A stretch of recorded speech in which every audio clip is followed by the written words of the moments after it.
Hola, ¿cómo andan? Espero que bien. Vamos llegando al final de la cursada, van quedando pocos temas, hemos hecho un recorrido interesante, fructífero, positivo, eh, para llegar a los últimos dos temas que hablan sobre derechos humanos y la violación de esos derechos humanos. Para eso vamos a definir qué son los derechos humanos, ¿no? Y eso tiene que ver con aquellas condiciones, situaciones, recursos que son básicas para poder tener una vida digna, ¿no? Para que una persona pueda vivir dignamente. Y eso sin importar el lugar en el cual uno o una se encuentra, ¿no? Sin importar el país, la región, la provincia, el municipio, la ciudad. Porque justamente los derechos humanos se refieren a la humanidad en su conjunto, a todos los habitantes del mundo. Y cuando se identifica una necesidad humana, es cuando debe legislarse y debe decretarse un derecho humano, ¿no? Debe sancionarse ese derecho humano, garantizárselo, ¿no? Hay una famosa frase de Evita Perón que dice: donde hay una necesidad, nace un derecho, ¿no? Los humanos vamos con el paso del tiempo teniendo nuevas necesidades y es necesario que desde lo legal, lo jurídico, se garanticen esas necesidades a través de la concreción de derechos. Si bien la Declaración de los Derechos Humanos de 1948 no establece ningún tipo de clasificación, de división, ¿no? de categorías entre los tipos de derechos, porque hay diferentes tipos de derechos, se puede establecer, se pueden identificar dos grandes grupos de derechos. Aquellos que hablan de derechos civiles y políticos, por un lado, y aquellos que hablan de derechos sociales, económicos y culturales. Posteriormente surgirían otros tipos de derechos ligados más a cuestiones de solidaridad, cuestiones de colectivos, de emergencias, eh, que son más cercanos, más recientes en el tiempo, ¿no? Podríamos decir que a partir de la década de 1980 empiezan a aparecer este tipo de derechos. Pero desde la Revolución Francesa para acá, los primeros grupos grandes de derechos que surgieron, de tipos de derechos, son los políticos y civiles, es decir, los que atañen al estatus político, al estatus de sociedad civil, de ciudadano, y aquellos grupos, aquellos tipos de derechos ligados a lo económico, a lo social y a lo cultural. Los derechos civiles o políticos son considerados de primera generación, ¿no? Se establece una división también no solo por qué tipo de derecho eh, atañen, sino también por el tiempo, ¿no? Cuáles son aquellos primeros derechos, cuáles son los segundos y cuáles son los terceros. Por eso se los va a llamar de primera generación, de segunda generación y de tercera generación, ¿no? Los derechos civiles o políticos son los de primera generación, son los que protegen y garantizan las libertades individuales, ¿no? Apuntan más que nada al individuo, al ciudadano, a la ciudadana. En este tipo de derechos de primera generación, civiles y políticos, obviamente va a estar el derecho al voto, va a estar el derecho a profesar libremente una religión, a no ser discriminado, a la integridad física y a la seguridad de las personas, etc. Se refieren, como les digo, a cada individuo y tienen obligaciones y derechos. Y forman el primer bloque de estos derechos humanos declarados universalmente en 1948. Se ubican, están pensados que estos derechos se garanticen en el ámbito de un Estado, si bien cada Estado puede legislar de manera diferente, no muy diferente, pero tiene cierto margen de maniobra para poder establecer estos derechos, ¿no? Cada país va a ir dándole, cada Estado le va a ir dando su propia impronta, pero en común tienen que todos los estados van a ir estableciendo estos derechos civiles y políticos. Si pensamos, por ejemplo, en el movimiento feminista, el primer pedido, el primer reclamo que se hace, ya hablando del siglo XIX, principio del siglo XX, es el de las sufragistas. Las sufragistas son las que reclaman por tener acceso al voto. Entonces es un primer derecho que quieren obtener, el derecho político de poder elegir a sus representantes. Si hablamos de los derechos sociales, económicos y culturales, tienen que ver con aquellas cuestiones que deben garantizar una vida digna, ¿no? Que puedan tener una vida digna a nivel socioeconómico. Por eso se los denomina derechos de segunda generación. Y no se limitan tanto a un estado específico, ¿no? A un territorio. Son derechos que atañen a todos y a todas las personas. Y obviamente, como les decía, tienen que ver con poder vivir dignamente. Si bien no están pensados desde la lógica del Estado, sí es muy importante el rol del Estado para poder garantizar esos derechos. Sí es muy importante la intervención del Estado, garantizando derechos, por ejemplo, a los trabajadores, derechos a una vivienda digna, derechos a la salud, al acceso a la salud pública, a la educación pública, al descanso, luego de las tareas laborales, al acceso a la información. Entonces tenemos este segundo grupo de derechos sociales, económicos y culturales, en los cuales no están pensados del Estado, pero sí el Estado debe intervenir para garantizar esos derechos, para que se garanticen el cumplimiento de esos derechos, que se puedan ejercer efectivamente esos derechos. Si uno piensa, otro ejemplo ya no desde el feminismo, si bien el feminismo ya una vez que consigue el derecho al voto, los siguientes reclamos tienen que ver más con la equiparación de salarios, con acceso a determinados puestos de trabajo, a determinados rubros de trabajo, todas estas cuestiones que aún hoy en día se siguen debatiendo y se siguen peleando, se siguen tratando de conseguir, ¿no? Más allá de que se haya establecido ciertas leyes que van igualando o tratando de equilibrar las posiciones entre los géneros. Otro ejemplo claro de los derechos sociales, económicos y culturales es lo que se conforma con la reforma constitucional de 1949. El peronismo va a establecer lo que es el artículo 14 bis, que son los derechos sociales del trabajador, va a establecer determinados parámetros y determinadas cuestiones para elevar el piso de vida de sobre todo las clases trabajadoras, de los sectores más bajos de la sociedad argentina. Entonces no solo tienen derechos políticos, que son ganados como vimos anteriormente con la ley Sáenz Peña, por lo menos para los varones, el derecho al voto universal, secreto y obligatorio en 1912, sino que ahora, además de poder votar a sus representantes, tienen derechos económicos y sociales para poder tener una vida digna, ¿no?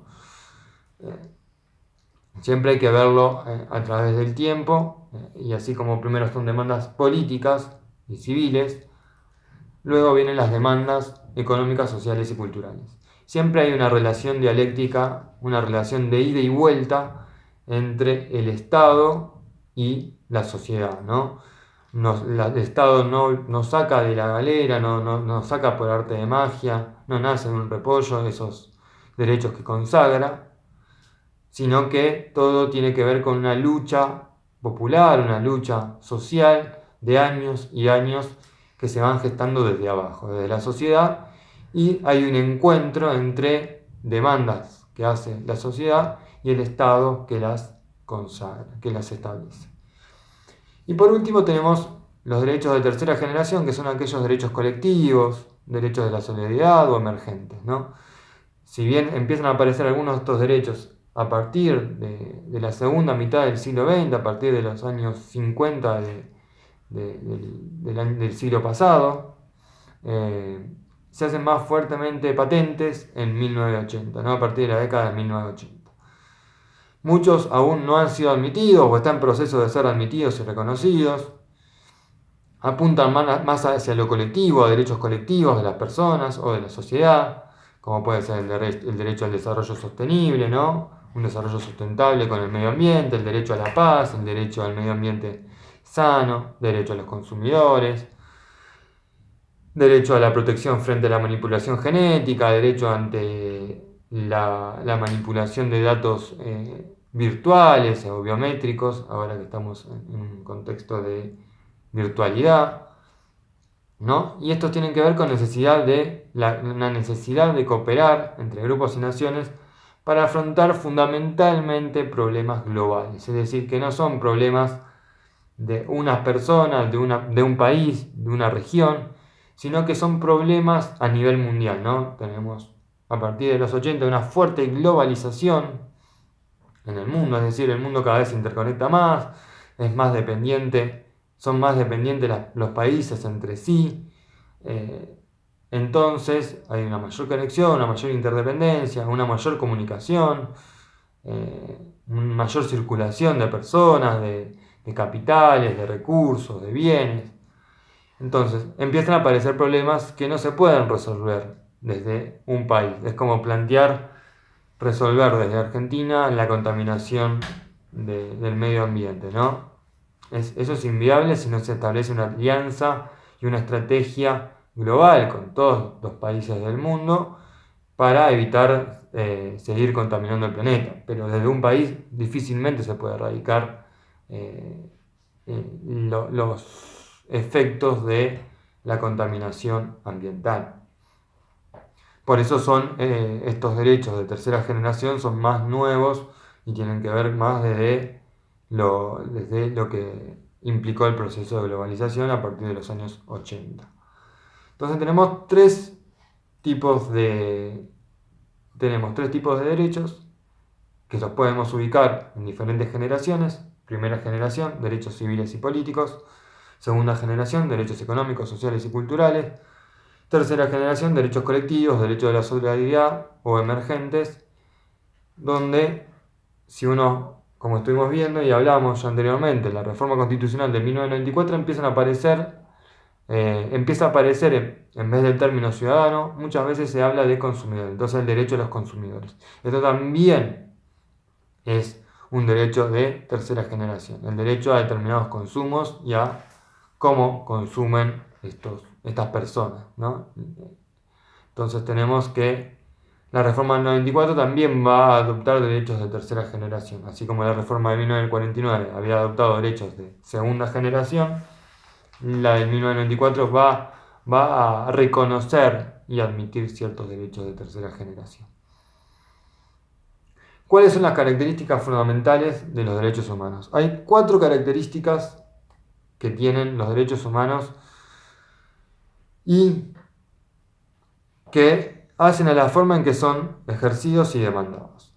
Primero que nada, la primera característica de los derechos humanos es que son universales, es decir, que están asociados a la condición humana, ¿no? A la condición de humanidad, es decir, que a todos los humanos les corresponde demandar y ejercer derechos humanos. Todo el mundo tiene derecho a exigirlos y ejercerlos, sin importar raza, religión, etnia, cultura, el lugar donde viva, etc. Es decir, que toda la humanidad tiene estos derechos. Por eso son universales. A eso se refiere el término universal. La segunda característica es que son imprescriptibles. ¿Y qué significa esta palabra medio compleja? Medio complicada de entender. Imprescriptible es decir que no vencen, no caducan nunca estos derechos humanos. No es que vos tenés derecho a una vivienda, tenés derecho a votar y eso dura hasta 2025. No, vos tenés estos derechos que no van a caducar nunca. Su validez va a ser para siempre. desde que una persona nace como sujeto de derechos humanos. Es decir, nosotros cuando nacemos ya somos sujetos de derechos. Nunca se dejan de tener estos derechos. La tercera característica es que son inalienables. ¿Y eso qué significa? También es una palabra difícil de comprender. Eso significa que nadie nos los puede quitar, borrar, embargar, suspender. Ni siquiera nosotros mismos a veces podemos declarar que no queremos acceder a estos derechos que son de toda la humanidad. A eso se refiere el término inalienable, es decir, que no se nos puede robar, ni quitar, ni embargar, ni suspender el ejercicio de esos derechos humanos. Y el último tenemos que son derechos irrenunciables, es decir, que no podemos renunciar a estos derechos humanos. ¿Por qué? No podemos renunciar a ser considerados derechos humanos, un ser humano. Mientras seamos humanos, vamos a ser sujetos de derecho. Así que, haciendo una síntesis, un resumen de cuáles son las características de los derechos humanos, es que son universales. Abarcan a toda la humanidad, ¿no? Justamente son típicos de los humanos, sin importar religión, sin importar lugar donde viven, sin importar la etnia, etc. La segunda es que son imprescriptibles, es decir, que no caducan estos derechos humanos, no vencen, no tienen un tiempo determinado. La tercera característica es que son inalienables, nadie nos los puede sacar, nadie nos puede suspender, embargar, ni quitar estos derechos a los que tenemos acceso por ser humanos. Y justamente no podemos renunciar, en la última característica, que son irrenunciables, porque justamente tienen que ver con nuestra condición. Nosotros somos humanos, jamás podemos renunciar a ser sujetos de derechos humanos. El cuadernillo termina con un ejemplo para ver si queda claro, ¿no? La educación es un derecho humano, ¿no? Vamos a hablar sobre un tipo de derecho, un derecho específico como ejemplo. En este caso, el derecho a la educación, que como vimos es un derecho de segunda generación, tiene que ver con lo socioeconómico y cultural. Por lo tanto, todas las personas tienen derecho y tienen que poder acceder al sistema público de educación, a una educación que establece determinados años obligatorios, en nuestro caso, en nuestro país. La obligatoriedad abarca hasta terminar el secundario, la enseñanza media. Por lo tanto, ese es un derecho universal.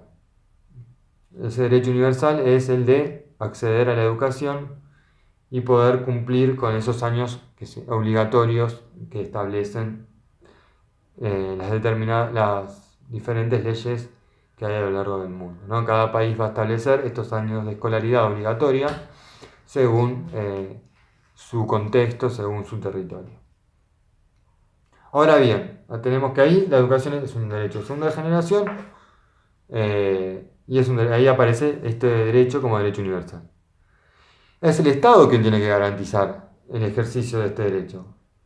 Por ejemplo, en el caso de aquellas personas, como es el caso de los estudiantes del Plan FINE, que no hayan podido terminar el secundario o ni siquiera hayan podido arrancarlo por diferentes motivos, por trayectorias personales, por dificultades que le planteó la escuela en su momento, porque los expulsó, porque los marginó. Bueno, estas personas que no pudieron terminar y no pudieron cumplir con la enseñanza obligatoria de la secundaria, aunque ellos no hayan podido terminarlo, este derecho no caduca. Por eso estamos hablando de que es un derecho imprescriptible, no vence. Estas personas tienen que poder tener la posibilidad de terminar sus estudios, como es el caso de lo que plantea el Plan FINE. No se le puede prohibir ni impedir que estudien. Por eso también estamos hablando de que es un derecho imprescriptible, inalienable. En este caso, inalienable. No nos pueden quitar, no se les puede quitar el derecho ni suspender el derecho a la educación, al acceso a la educación. Ni tampoco nadie puede renunciar a estudiar. Nadie puede renunciar a ese derecho. Siempre va a tener derecho a estudiar, a poder terminar sus estudios. Por eso es que estamos hablando de que es irrenunciable. Entonces tenemos que el derecho a la educación es un derecho universal. Todas las personas tienen que poder acceder a una educación. Estamos hablando de que aún aquellas personas que no hayan podido terminarlo en la edad escolar que se plantea, ideal, tienen que tener ese derecho vigente, no, es decir, que no mantienen ese derecho, no caduca, no vence, por eso es imprescriptible. Nadie le puede negar ese derecho, nadie le puede negar el derecho a estudiar a las personas y terminar sus estudios. Eso también significa que es inalienable. Y nadie puede renunciar al derecho a estudiar. Siempre va a tener derecho a poder hacerlo. Y eso es también el carácter irrenunciable. Es decir, los derechos humanos atañen a toda la humanidad, son los que implican, ¿no?, situaciones, recursos, condiciones básicas para poder vivir dignamente. Vimos que tenemos diferentes tipos de derechos establecidos en derechos políticos y civiles, que son los de primera generación, los de segunda generación, que son los económicos, sociales y culturales, y los de tercera generación, que son los colectivos, de solidaridad o emergentes. Y a la vez vimos que estos derechos humanos no solo se pueden clasificar, sino también que tienen diferentes características, entre cuatro características, que son universales, que son imprescriptibles, inalienables e irrenunciables. Con esto que vimos, la idea de la actividad es poder ir ubicando, se dice, tenemos un derecho a la libertad de expresión. Bueno, ¿a qué tipo de generación corresponde ese derecho? Tenemos el derecho a un trabajo digno. ¿A qué generación de derechos pertenece? La idea es que vayan colocando con cruces en el cuadro y puedan poder identificar los tipos de derechos. Esto es todo, es una actividad que espero que les resulte amena, fácil de resolver, y a partir de esto, la próxima clase avanzaremos sobre lo que implica la violación de estos derechos humanos y el ejemplo claro, el ejemplo típico, el ejemplo más crudo, que es la dictadura cívico-militar de 1976, ¿no? Y lo que implicó todo los crímenes de lesa humanidad, crímenes contra la humanidad. Esto es todo, cualquier duda, consulta siempre me pueden escribir, así que nos estamos hablando, estamos en contacto, hasta luego.